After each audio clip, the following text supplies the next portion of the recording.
Thank you. Ebbets Field, Brooklyn, 1947.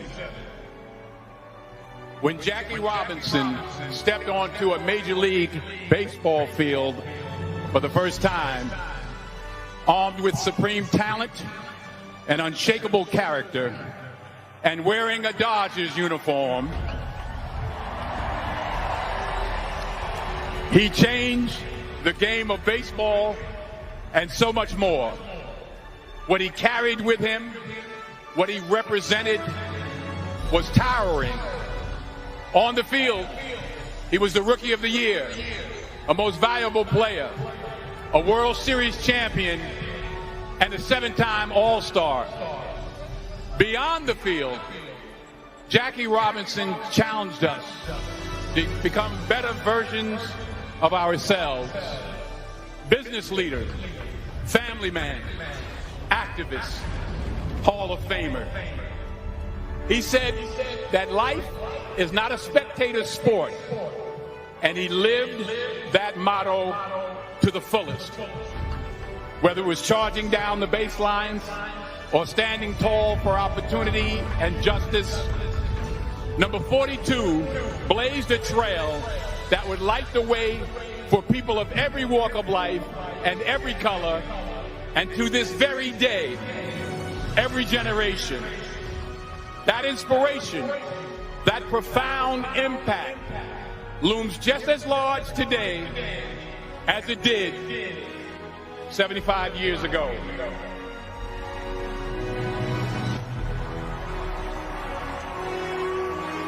And the fans will never forget the sight of Jackie Robinson hurrying to the plate on his daring steal.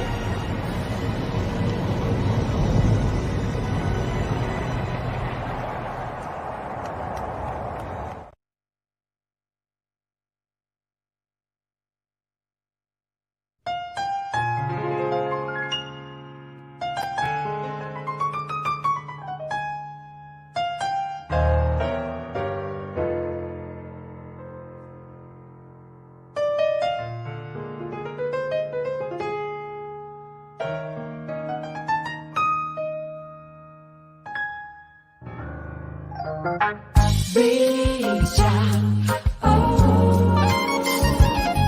wait and see. Reach out, with Ray and Steve.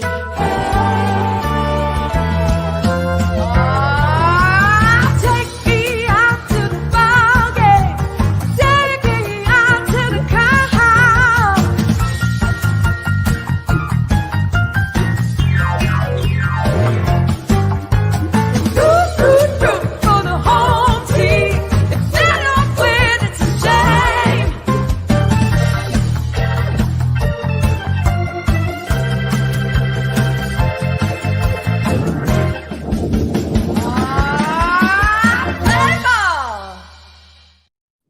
Hello, everybody, and a very good evening and a welcome to each one of you out there in the world of Reach Out. A very pleasant good evening to you, I might say. Welcome to the show Reach Out, and indeed, this is the very last show that we are having for the year of 2022. We're ready to turn the corner into 2023, but we're going to have a great show this evening, and right now we're going to bring on my buddies, Mr. Ray Negron, Steve Vaccaro. Where are you, gentlemen? We are here in New York City, born and raised, Bronx, New York. How are you, my friend? We're at Gino's here on Arthur Avenue. Merry Christmas. I like the Merry fireplace. Christmas. Ho, ho, ho. Look at that. Yeah, we like the red scarf there, Robby. Well, Hey, it's still Christmas. We've got 12 days of Christmas starting on December 25th, right? That's right. Robbie, for the kids that are out there watching the show today, what does Santa Claus do the day, 2 days after Christmas? He comes to Gino's Pastries. That's I right. In the Bronx, and today he's Nick. Yeah, there's no secret. I love the cannolis here. I think that's. Hey, that's a Nick, known you look so commodity. different without your red suit. A little bit, and I'm a little less dyed in here, little thing. We demanded that you shave, Robbie. Oh, there I am. He was supposed to take the Amtrak to the North Pole, but he came here first before going there. Well, I can imagine as much work as you did on Christmas Eve, you had to fly around the world delivering toys to all of the good girls and boys. Well, I made a mistake taking Southwestern home. Oh, You yeah, had to that get was- some. Yeah. You had to That's stop why by- he's still here, Robbie. That's why he's still here. But He you know was what? sleeping at the airport. But you know what? Santa Claus, he only does that gig a couple of days a year. You're also at the Improv, right? Yeah, I do improv comedy in Times Square, improv for kids. We have a show that goes to the schools, New York Improv Theater. We do corporate events, team building, all kinds, murder mysteries, all kinds of fun stuff. So 24/7, joy and laughter. That's our goal. So I Hey, guess Robbie, you know how Santa Claus wears. I guess you could say Santa Claus wears many, many hats, huh? Oh, many. and look, he's got a great sense of humor because I'm going to take this big apple pie over here and put it in his face. Watch Uh-oh. this. Ow! Oh, That's why you do banana cream. It's like less hot, less, There we go. Yeah. So Walt Frazier's his name. That's right. Santa Claus is his He game. used to have a jump shot for the Knicks. Yeah. They Yeah, I do had just a big game mention last commercials. night. They had the biggest. Yeah. They let us down big time. So how can people get a hold of you, Walt? New York ImprovTheater.com, improvforkids.com. You can call me at 212-568-6560. That's my I cell. didn't get it. Wow, Yeah. Santa Claus's I didn't get the phone number. Did you get the number? 212-568-6560. We're doing a telethon now. Could you do it one more time? Wait a minute. I didn't get it. Go Yeah. ahead. For the sign language. All right. 212-568-6560. That's what. Okay. You that's know, it. My worst shit, man. Only on Reach Out. can That's you right. get That's right. the private phone number of Santa Claus. Text me. I don't. I'm terrible at voicemail. He's the Santa Claus of Arthur Avenue. Thank you, sir. 15 for years. Everything that you do and all the charitable efforts that you make. Awesome. You got it. Thanks, guys. Thanks for having me. Ho, ho, ho, Santa. I've been called worse. That's Walt Frazier, aka the Santa Claus of Arthur Avenue. We're gonna bring Jerome here because we're at Gino's Pastry Shop here in the Bronx, and Jerome had to do some of the work here because this is a lot of people here. Jerome, Yeah. talk about Gino's again for our viewers out there. Well, Gino's is celebrating 63 years in January, Okay. and the last couple of years has been a tough haul, but we're pulling through thanks to our loyal customers and curbside delivery, of course. you know. Okay. And Christmas just came and went. Now we have New Year's. So tell everybody out there, how can they get their pastries before the New Year's holiday? Well, I would suggest you would place your order. You can call Gino's Pastry at 718-584-3558. Anything you want to ask us, any questions, anything that you think that we might not have, we have. Our Dallas, Texas Italiano, who likes the cappuccino and the cannolis. Well, his father, I love with a passion, so I love him with a passion too. That's Billy Martin Jr., and he loves the cappuccino. How would he get it in Texas? Actually, we are shipping. Go ahead. We are definitely shipping. Again, you call the 718 number 584-3558, and we will definitely ship a care package just to make your holiday more tradition. Awesome. And I understand people are flying in from Italy to get cannolis. And Yeah, we had a From group- Gino's Pastry. by the way. we had a Yeah. group last Get it week. right. Yeah, we had a group last week, and they actually sat and had a cannoli. We were highly complimented on. But when Joanne made them their cappuccino, wow, they said they Unbelievable. keep on wanting to know what the secret is, and Joanne stirs it with her finger. That's the secret. There Oh, we go. You're not allowed to say that anymore. There we go. Well, Jerome, thank you so very much. We're short on time. We'll No, get you no, back I at know. the end of the show. How's that? No, we don't Great. need them anymore. Yes, we do. Hey, I have a question for Jerome. Listen, Oh, wait a minute, There right? you go, Robbie. Jerome, can Yes, you sir. can you ship cannolis to Nashville, Tennessee, where I am? anything you want for you. Okay, I'm gonna get some cannolis from Gino's for my New Year's Eve party out here. Ah, there we go. There You we got go. it. I like it. I That's like it. it. You see, we got a new customer. That's right. Yeah. Listen, I want to thank you. Last week's show, we've actually became friends with the coach. Yes, Joe. Yeah, Dom he Scala, called. Joe. Yeah, he called and he placed an order. He wants some stuff for the Well, holidays. this is on Bronxnet. We're gonna have Michael Knobbe on the show. Michael's an old friend of mine. Knobbe. But listen, like I said, once you come to Gino and you sit down and you relax, you become part of the family. Yeah. And as Chaz says, once you come to Gino's, So you're gonna get cannolis and cappuccino in Nashville. I love it. Yes, we're going to have a big party here, and we're going to be celebrating with Gino's cannolis. There we go. Anything you want, I will ship the cream and the shell separately. The family can have a good time filling them up. Oh, very cool. There we go. Well, Jerome, thank you so very much. Happy New Year. We'll save one for Frankie Valley. Yes, don't get Yes, off the definitely. You know, You I know gotta he's save waiting one for over here. Frankie. There we go. One way to keep Ray a little quiet, because we're going to talk about football, and we're going to bring in Michael Vaccaro here, a great sports writer for the New York Post, and he's waiting behind the scenes here to talk Giant football. Michael, you there, sir? Guys. There you go, Michael. Hi, Michael. Hey, How you guys doing? Merry Christmas. Happy Merry holidays. Christmas to you guys. Vaccaro happens to be one of the best baseball writers in the country. Okay, so that's He's written a couple of books there. We're gonna pop them up on the screen. So excellent books. For the first fall classic. There you go. Emperors and Idiots, and 1941, the greatest year in sports. And you've been with the New York Post since 2002. That's correct. Yep, 20 years. Well, thank you so very much for doing. You write excellent articles. You hit us hard with what the truth is in New York, and we got to know what the truth is, because what's going on with the Giants, sir? Are they going to take it to the playoffs? Well, I mean, all you had to do is beat the Colts this week, and I think if you saw the Colts play on Monday, that's a pretty good step to take it for the Giants. You got to feel pretty good about yourself. Look, I mean, they have to take care of business, and nobody's confusing the Giants with the 72 Dolphins just yet. But they should be good enough to beat the Colts. They should be good enough to sidestep the Colts and get into the playoffs. And then once they're there, look, we saw last week they took Minnesota to the final second and got their hearts broken on a 61-yard field goal. That should tell you that they can make some noise in the playoffs. I'm not saying they're going to go to the Super Bowl, but I do think they're capable of winning a game in the playoffs once they get there, and I think they're going to get there.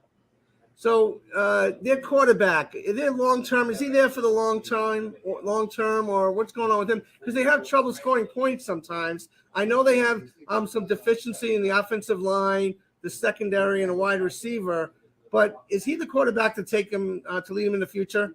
Look, if it was my choice, I would say yes. I mean, I think he's a capable two option guy. He can hurt you with his arm, with his legs. He doesn't have any real notable receivers right now, and yet he's still moving the ball okay. I think if he had the Jets receivers, I think you would see a pretty good team, a pretty good offense. I think that look, I mean, unless you can tell me of somebody who's available, who's going to come, and who's better than him, I'd really like to explore what he can do with Brian Dable, who obviously is responsible in some way for what Josh Allen has done in Buffalo. So to me, I'd like to see what that pairing could do going forward. Now, you say they play the Colts this Sunday, which hopefully they'll take that, make it to the playoffs. Then they play the Eagles the last game of the season, which may or may not mean anything. But do you see them winning one playoff game on the road? I mean, I think depending on who they draw. Look, I mean, it's certainly possible they could play the Vikings again, and if that happens, I mean, you got to like their chances. I would think maybe less so if they're playing San Francisco, but don't forget you're playing San Francisco with their third string quarterback. So as good as he's been, and as good a story as he's been, I mean, I think you still give the Giants a puncher's chance. I think once you get to the next round and the better teams, and you start to wonder. I don't know if they're in the same class as the Eagles or the Cowboys, frankly, but you know what? You'll take your chances once you win a game, and I think they get to the Jets. Which team has the better potential in your estimation? Well, I think right now the Jets have more talent, but the Jets don't have a quarterback. All due respect to Mike White, who's played well when he's had the opportunity.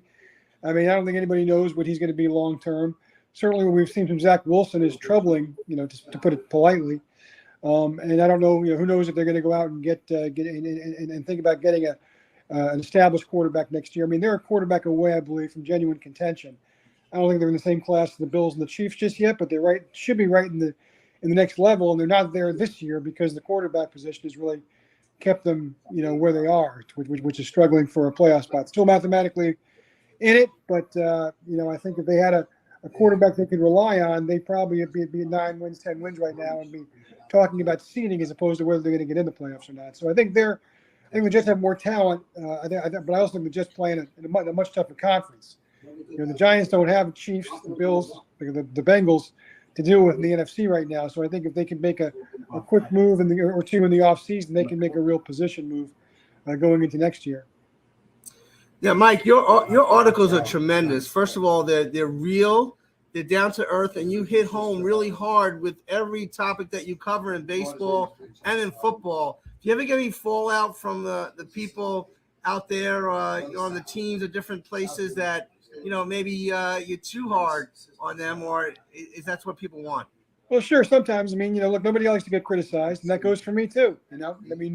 We all like to think that people like us and people like our work, and sometimes they don't, and sometimes we fall short.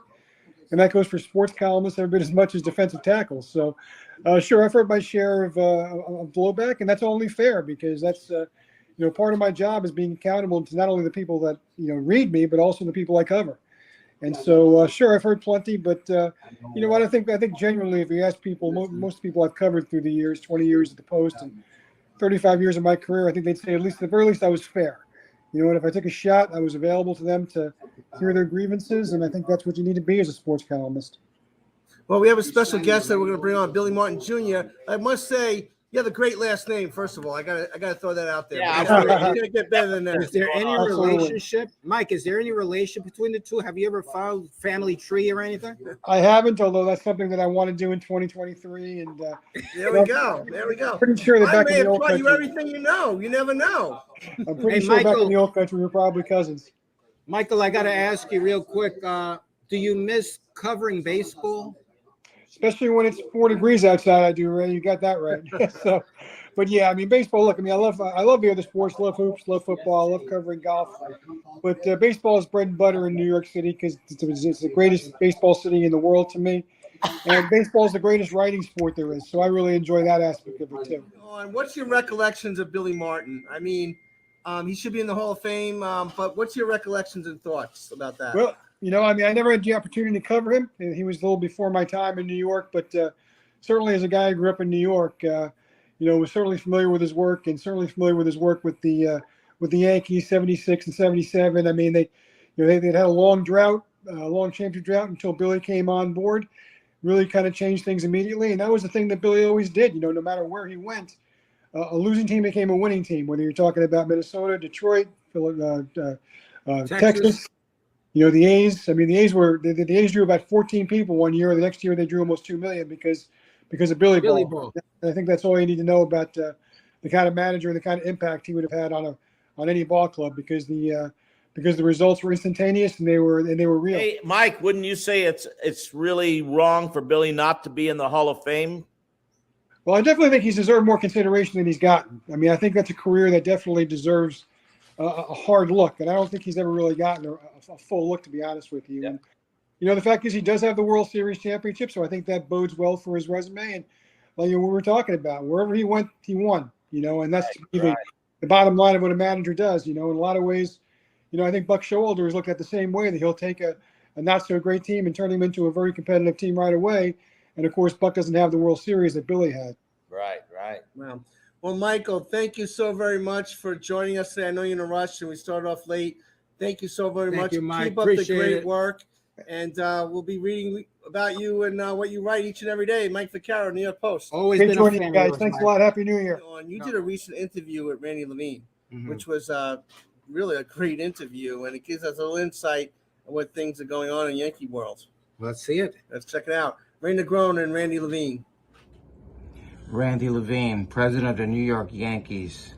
But more importantly... Hi, Ray. How are you? Well, Randy, you have been so solid for Bronx baseball, Bronx kids. Why? Well, the Yankees are in the Bronx. That's our home. It's been our home for a long, long time. It will continue to be our home. And, we're the good neighbor. We have advantages that can help a lot of people in the Bronx. Help kids, help families, help people who need help, and that's our responsibility. So it's an honor for us to do that. Now, Brian Smith and the whole Yankee contingent as far as the community. I mean, they've been doing so many strong things out there. I mean, why do you push that? For the same reasons I just said. Brian Smith is outstanding. He has a great compassion for the community and knowledge. He takes the time, as do you. You have the same, and you've been fabulous at it too. You shouldn't sell yourself short. But as I said, from the boss on down, it's about giving. It's about giving back. And, you know, the Yankees are the most famous entity in the Bronx. The Yankees are one of the most successful, if not the most successful entity in the Bronx. The people who live in the Bronx have been loyal to us. They come to our games. They buy our hats. You see Yankee hats and shirts all over the Bronx. So we have an obligation to do what we can to make their lives a little bit easier. Bronxnet is our #1 broadcasting system out in the Bronx. How do you support it, Randy? I'm here with you. We try and give you access to things. Whenever Bronxnet has called me, I've tried to be responsive to them. And because we understand you reach a lot of people in the Bronx. Randy, next year would have been Yankee Stadium's 100th birthday. What does that mean? It's incredible. I mean, you know, as I said, the Yankees are an anchor in the Bronx. You know, unfortunately, the old stadium could not survive physically. It just was breaking down. It was, you know, filled with asbestos and other things. So it just wasn't able to make it 200 years. But we have this beautiful new stadium that, you know, was opened in 2009 that will be here for a long, long time, which is modeled after the original Yankee Stadium. And it's a celebration, and will be a celebration of the Yankees and the Bronx. George Steinbrenner, he's been gone now 13 years. Do you feel him? You know, sometimes I forget he's gone because I think about him every single day. We all do. He set the mark as to what we strive for. So I think about him every day. I think about what he would do when I make decisions. I think about the lessons that he taught me, and I never forget the empathy for people that he had. I mean, I always, and you know it because you were there with him as I was. He did so much for so many people, but never wanted anybody to know about it. And I learned that a true sense of giving is not taking credit for giving, not trying to be thanked for giving, but just the fact that you are giving. And that's what George did. I would say out of the enormous amount of giving that he did, including to people in the Bronx, 90% of it nobody ever knew about. Nobody. And he would get angry when that 10% came out because he felt it was his responsibility to do it, and he enjoyed doing it, and he didn't really care about getting any credit for it. You're a mentor to so many. I gotta ask you, was he a mentor to you? Oh, no question about it. He was I always thought of George as like a big brother to me, and a mentor and a great friend. You know, we spent a lot of time together, learned a lot from him. And what, you know, me being president of the Yankees, the greatest thing was, you know, George was a phenomenal leader, but he knew to get talented people to do things that he thought he wasn't going to be the best at. And that's why I was privileged to be the president of the Yankees. He knew he was best owner in baseball, best visionary, whatever, but he knew he needed some expertise to build the Yankees into a sports and entertainment company, which we've done, and he knew he couldn't do it by himself, so that's why I'm here. Last question, Randy. I mean, you were a New York boy through and through. I mean, street kid, played basketball, shocked that you could play as well as you said you could play, but with my investigations have shown that you can. That you in the old days. Okay. I mean, Randy, I can't pass the paper test. You know what the paper Yeah, is. I mean, anyone who doesn't know, you can't even jump over a piece of paper. Wow. Great interview. Isn't that great? Well done, my man. Yeah, bravo there. You know what? It's not often you can get into the mindset of the Dodgers or the Yankees, those teams. Right. I mean, you hear Randy Levine talking candidly with Ray's great questioning. I mean, it doesn't get better than that. We wanted to play that now because, you know, everybody's looking forward now. If you're not a football fan, you're looking forward to pitches and catches coming up. I know you are, Robby. Yes, they're big time. You know, the only thing I was going to ask our sports writer friend, and I didn't get it in. I was going to ask, is Johnny Unitas still the quarterback of the Colts? Well, you're in a time warp there in Nashville. That's about as much as I know about football, tell you. Well, let's talk about this. Jackie Robinson. We started off. It's Denzel Washington's birthday. He spoke to everyone. There's Billy Martin and Jackie Robinson. And we're going to have Billy Martin Jr. on in a minute. And one of Ray's books is amazing book that kind of highlights Jackie Robinson and Babe Ruth. But Robby, talk about Jackie Robinson, what he means to the Dodgers and everybody. Well, Jackie Robinson is such a unique sports figure in the history of the world in that regard, because obviously he was a great player. And he meant so much to the Dodgers, being signed to the Dodgers in 1947 by Branch Rickey in that famous signing, and became Rookie of the Year in 1947. 49, he became the MVP. But in 1947, Dodgers met the Yankees and lost again to the Yankees.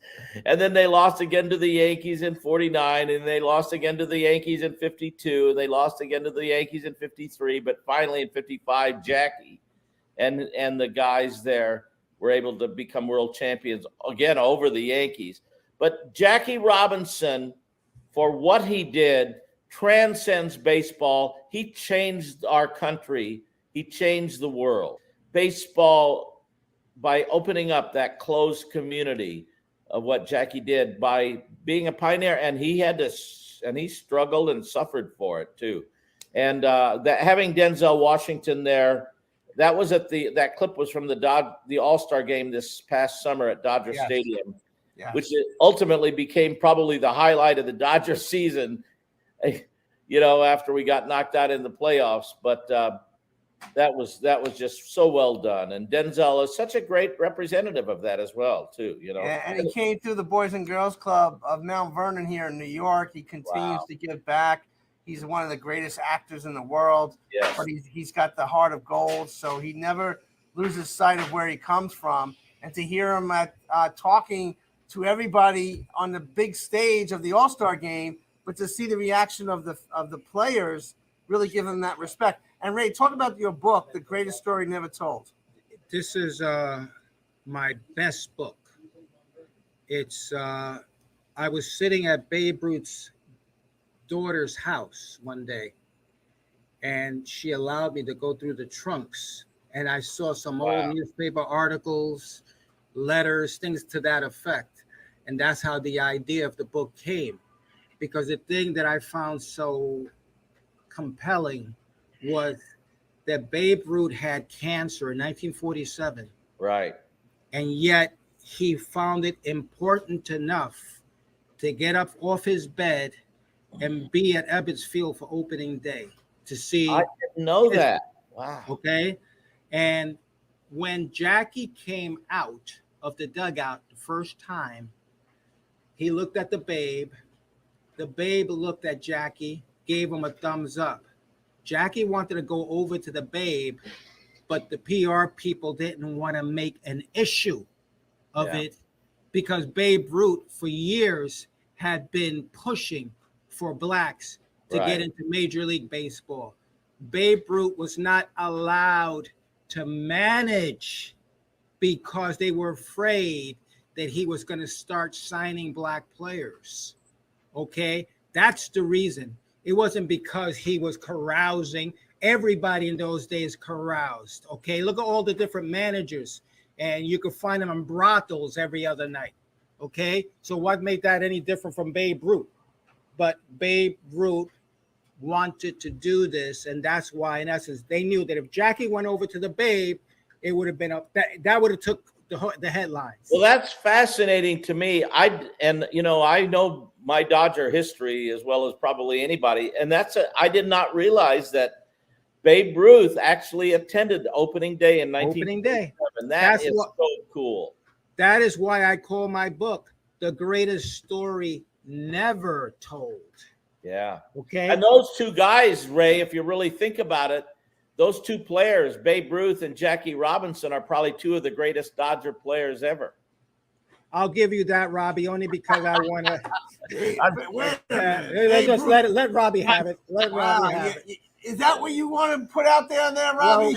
I couldn't resist. I'm sorry, it was a cheap shot, but I couldn't. Yeah, we got to dig up that picture of Babe in a Dodger uniform. We haven't. No, we don't need to see it. My stomach is not well yet. Hey, by the way, how did you guys tell me about your Christmas?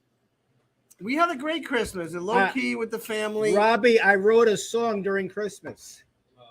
Oh, here we go. I did. He emailed it to you this morning. I didn't hear it. He emailed it to you this morning. No, I'll sing it now. You ready? Oh yeah, let's hear it. We're trying to get viewers.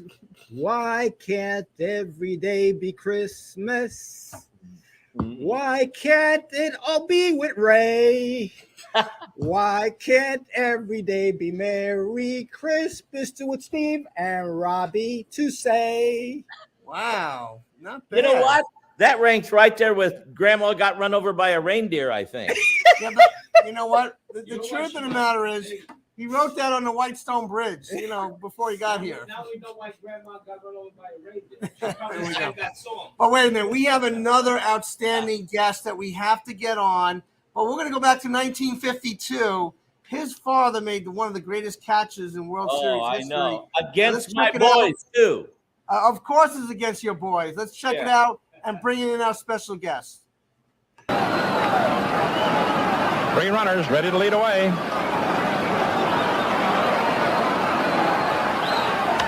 It's a high pop-up. Who's going to get it? Here comes Billy Martin digging hard, and he makes the catch at the last second. How about that? There was the ball that the wind held up. And even though it was just a high pop-up, Billy Martin still had to lunge for the ball. Man, it's been a great series. It still is. We have Billy Martin Jr. on the line from Texas. Billy, are you there, sir? Absolutely. Merry Christmas. Wow. Yes, you're looking good over there, Billy. Yeah. Well, I'm just glad Christmas is over with. I got to be honest with you. It's a bittersweet for you, isn't it? Yeah, absolutely. Billy, Absolutely. tell our audience a little bit about our conversation the other night. I get the Christmas call from Ray every year. It's a shot in the gut for both of us, really, because we're thinking about him. Yeah. I had to share my father with Ray, so been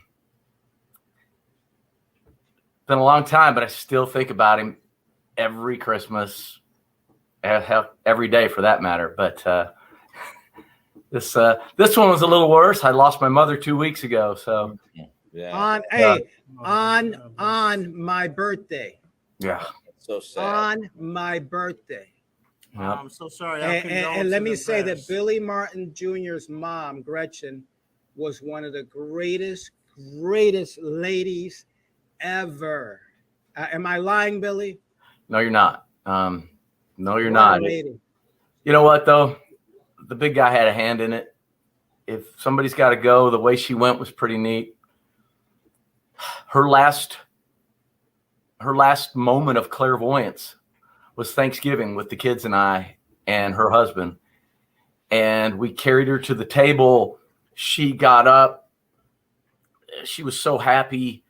She cut a joke. We were talking about the greatest dogs we ever had. She said, I got all my favorite dogs right here. That's great. And literally an hour later, she was asleep. The next day, I couldn't even get a word out of her. She just smiled a couple times, and she was in a coma. 2 days after that and 3 days after that, she died in her sleep. Oh, gosh. Painlessly next to the man she loved. And it could have been worse. Well, our hearts go out to you, Billy, and our prayers go out for God's peace to wrap itself around you, brother. Thanks, my friends. Thanks a lot. But hey, seeing Randy Levine was great for me. Yeah. It really reminded me of something that my father and Mr. Steinbrenner had together that Randy has certainly embraced. That's loyalty. Loyalty was one of the key ingredients to winning, according to my father. And it was something he absolutely loved about George. And I gotten to know Randy over the years, and I know that man doesn't make many decisions without taking into account what the boss would do. Yeah. And that's the kind of loyalty that keeps the Yankees winning. Well, Billy, my condolences, our condolences and prayers go out to you and your family. What does family mean to you? I know we just had Christmas. I saw a couple of Christmas pictures out there with your family. Beautiful family. Beautiful family. Yeah. Talk about family for a moment, Billy.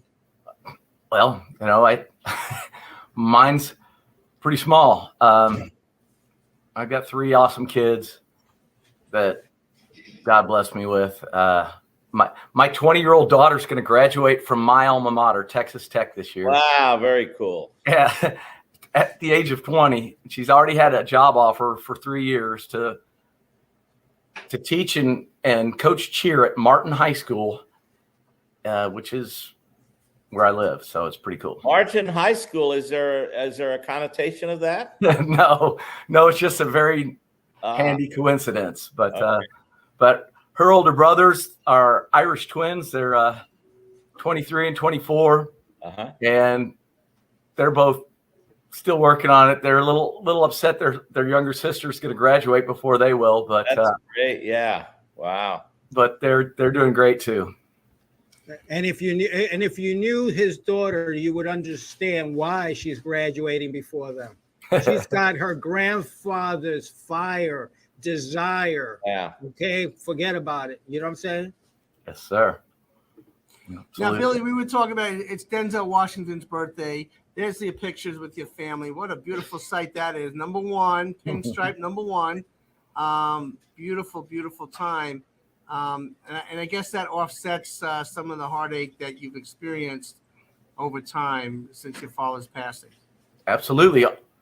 I get to live Christmas through their joy. And since they entered the planet, Christmas has gotten a little bit better. Oh, I got to ask Billy, when I was dealing so much with your dad, and you, how did you understand, and how were you so mature to be able to say that, help Ray? How were you able to do that? Well, sharing your father the way you did. Well, because I got a big brother out of the deal. And, you know, I mean, he's a little goofy looking, but and he doesn't sing very well, but go ahead. Please send songwriter, his name so we get the record straight. It's Ray Negron, right? He doesn't sing well. There we go. But he's always having a better hair day than his little brother is. So, you know. No, Billy has been incredible always. And you know what? I mean, I'm sensitive. I break down, and he's the one that stops me from crying all the time. Right. Well, you know, we learned from a guy who, pound for pound, I'm not sure there are many people tougher than my father. And he had absolutely no shame in crying. You know, I saw him do it at movies. I saw him do it. I can't tell you how many times he cried when we found out about Thurman Munson. And, you know, that was who he was. His heart was bigger than his grit. And that's kind of cool. You were talking about the Babe too. You know, my father's buried about home plate to second base from Babe Ruth. Is that right? Wow. Yeah. And Dad had a man crush on the Babe. Yeah. He used to take me to a place in New Jersey called Steve's Sizzlin' Steaks. And the owner there was friends with the Babe. Wow. And he'd come tell us stories. Dad would say, "Oh, tell Billy Joe some stories about the Babe." Well, he wanted to hear them. as badly as he wanted me to. Wow. And he would tell us babe stories. But I'll tell you what, that man's heart was as big as his ability to party in corrals. And sadly, that's the only thing he really gets attention for, because Ray nailed it. I mean, that man had a heart for the black community, for orphans, for so many people, and all they talk about is how much he drank. And you know, it's kind of funny because turn on a movie back then, the star of the show has a drink in one hand and a cigarette in the other, because it wasn't only accepted back then, it was cool. Exactly. It was what you were supposed to do. Oh yeah, it was a different world, no question. But I mean, I don't think you can unplug baseball from Babe Ruth. Babe Ruth is the biggest thing in baseball, and you take him out of the picture and it becomes a whole nother world. Yeah. Well, he saved the game from the Black Sox. You know, that picture of Dad reenacting the catch to Jackie is, you know, you can see they're both grinning like, really? Really? You got to bring that one up, Billy? Hey, Dad, talk about, did your dad ever talk to you about that catch in 1952, that famous catch against, when Jackie Robinson was batting, of course? You know, he talked about Jackie a lot. You know, he had so much respect for Jackie, what he went through, and how great he was. Yeah. You know, another interesting fact that happened in the 53 World Series that nobody knows about, Mickey Mantle told me this story. My father never talked about it, but evidently Dad hit a ball on the shortstop side of second base that Jackie ranged all the way into left field and dove for, complete layout, and it just touched the end of his glove. And Mickey said absolutely everybody in the building knew it was a hit, but the official score ruled it an error. Wow. And they think it was because he was a racist and wanted to give Jackie an error. Yeah. And I put a Facebook post out about a year ago saying, this is how you could see how racism hurts everyone. My father tied two other men for 12 hits in a 6-game series in 53. He would have had the record at 13 at the time. Yes, of course. And, you know, like Mickey said, he said, even if he gets all the way to that ball and catches it, he wouldn't have been able to get up and throw your father out. He wouldn't have been able to throw out Yogi. But he said nobody else in baseball probably even could have come close to sniffing that baseball. Yeah. Unbelievable. Well, joining us here, Executive Director of Bronxnet, Michael Max Knobbe. Welcome to the show, sir. Ciao. It is an honor to be here with you at Gino's, where it smells absolutely amazing. The flavors of Italia are here on Arthur Avenue in the Bronx, and it's, you know, truly, like, I guess if you want to eat to win, you come to Belmont in an authentic Little Italy, and you join Reaching Out with Ray and Steve. So great to be here. Thank you. What you do at Bronxnet, it's more important. I always say, if you put a camera or a microphone in front of people, great things are going to happen. So you have a wonderful lineup of shows for many, many years, and that's your vision, right?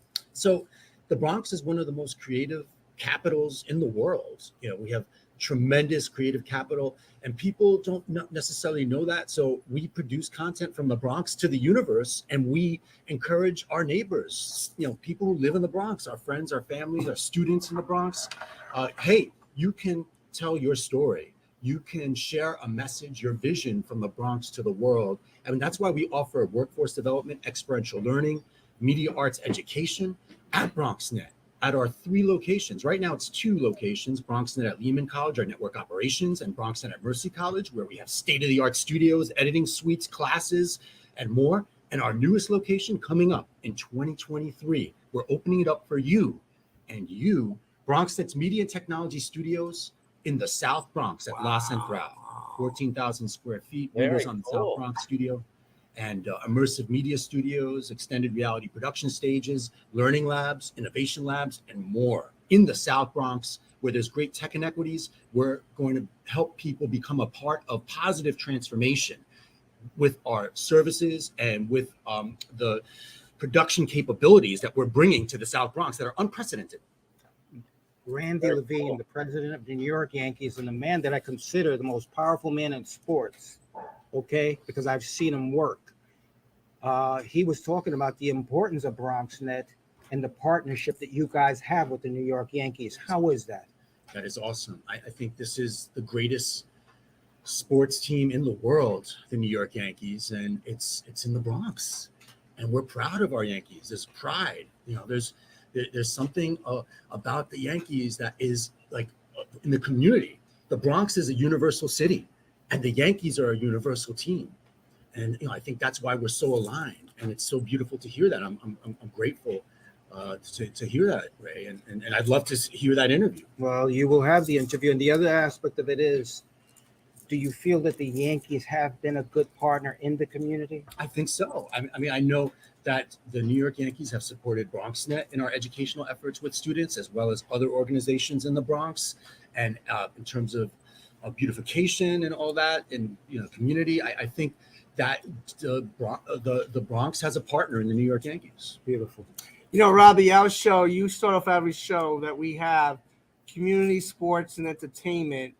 And what we're hearing is all the great work that's being done in the Bronx. What are your thoughts about what Michael's saying?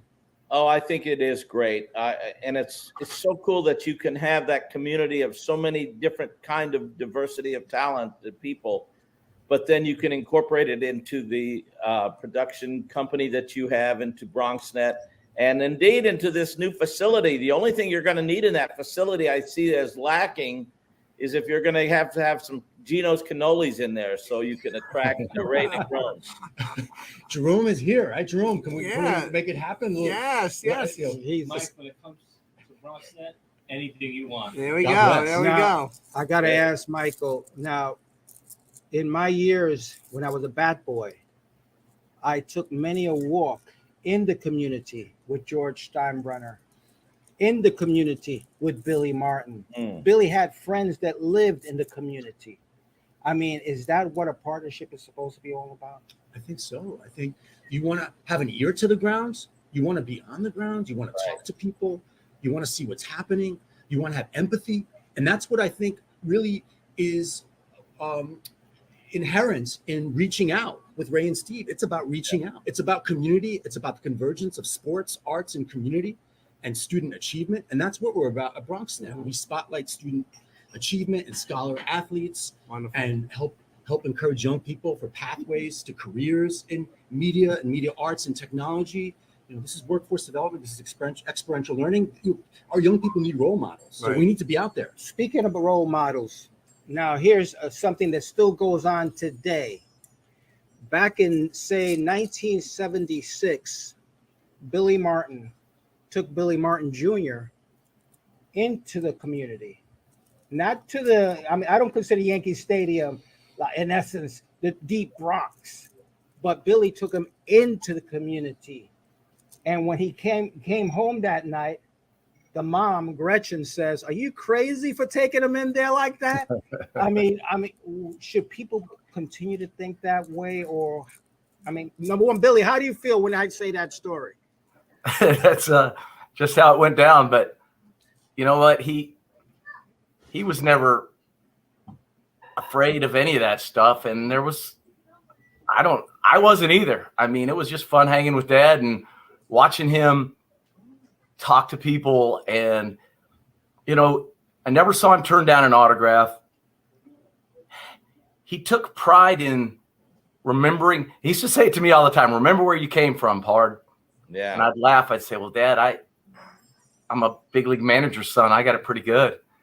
And he'd say, "Oh, shut up, you little blankety blank. You know what I mean. Yeah. Don't forget where I came from."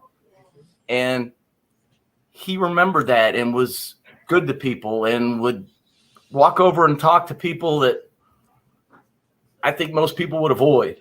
And he embraced the community. What do you think about that? That's Mike? important. I mean, it's really not.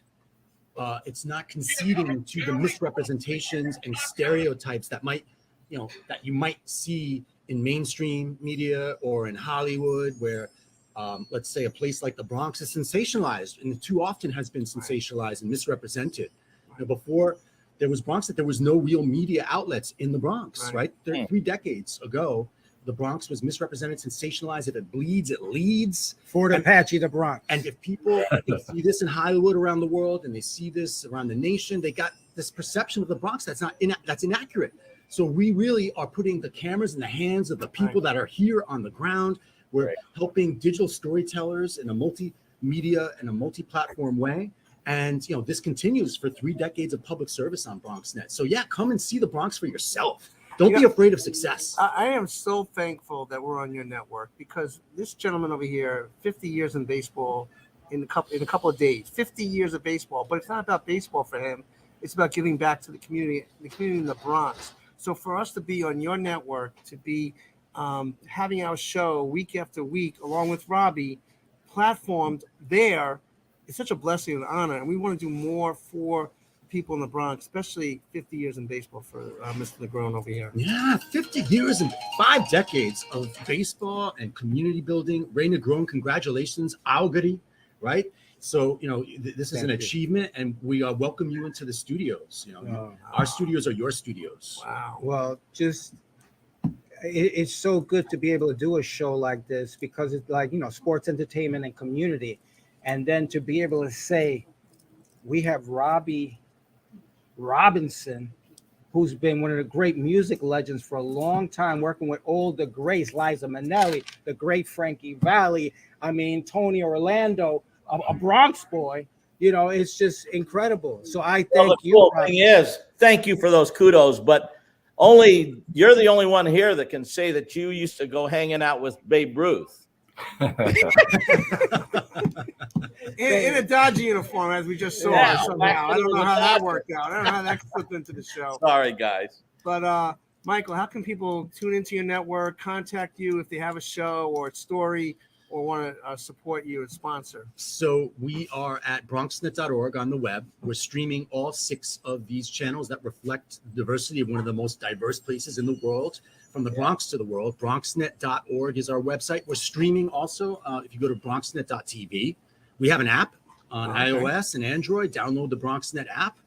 You can learn about our courses, our media workshops that are virtual, but also in person at our 3 locations across the Bronx, from the north to the south to the east to the west. We have studios for you at bronxnet.org, bronxnet.tv. You can find out more. I'm Max at bronxnet.org. I'm Bronx Strong on Instagram, at Bronx Strong on IG and Twitter and Facebook and all that. How long have you been with Bronxnet now? So I've seen and I've been a part of this open work that is Bronxnet, this public service multimedia network that is Bronxnet since the very beginning.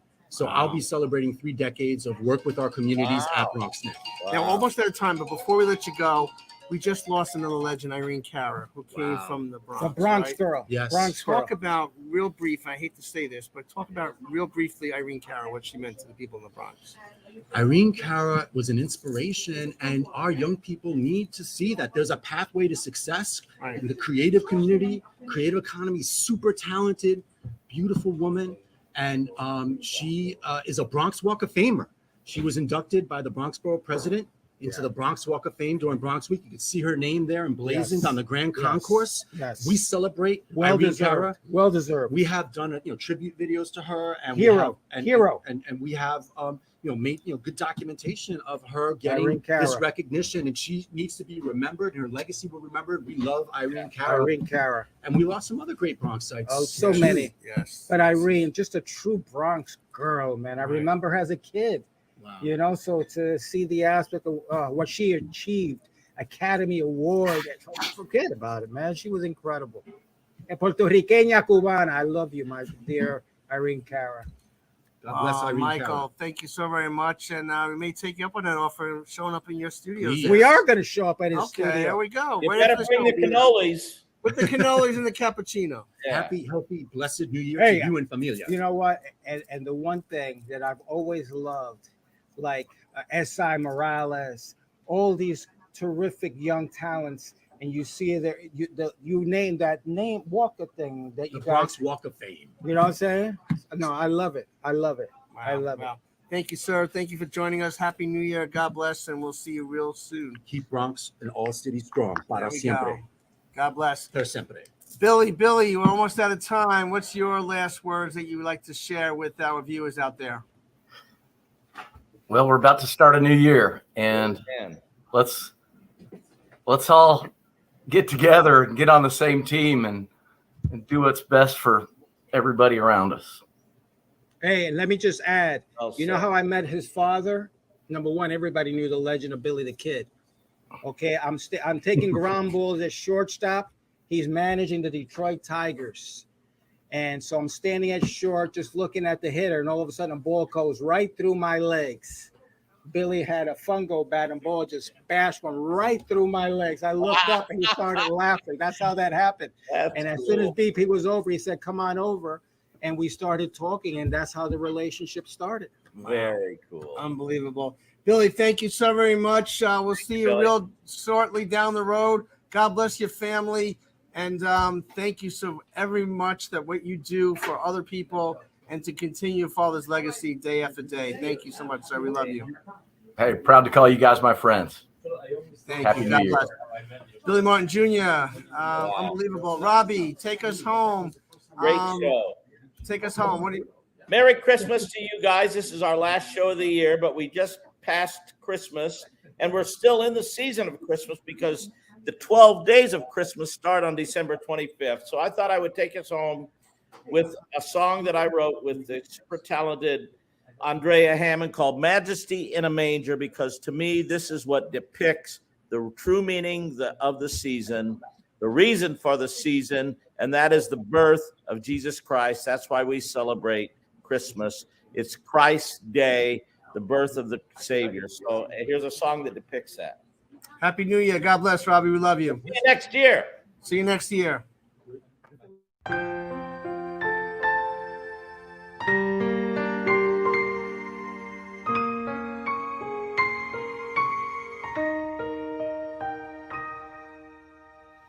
Who is he? Majesty, majesty in a manger, Christ the King, offering his hope for all the world, the Lord of all, lies in manger straw.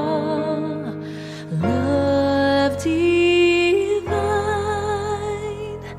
born this quiet night, silent night, holy night, baby king in a manger, angels sing, heralding joy to all the world, the stars above, shining on the little light of love, Emmanuel,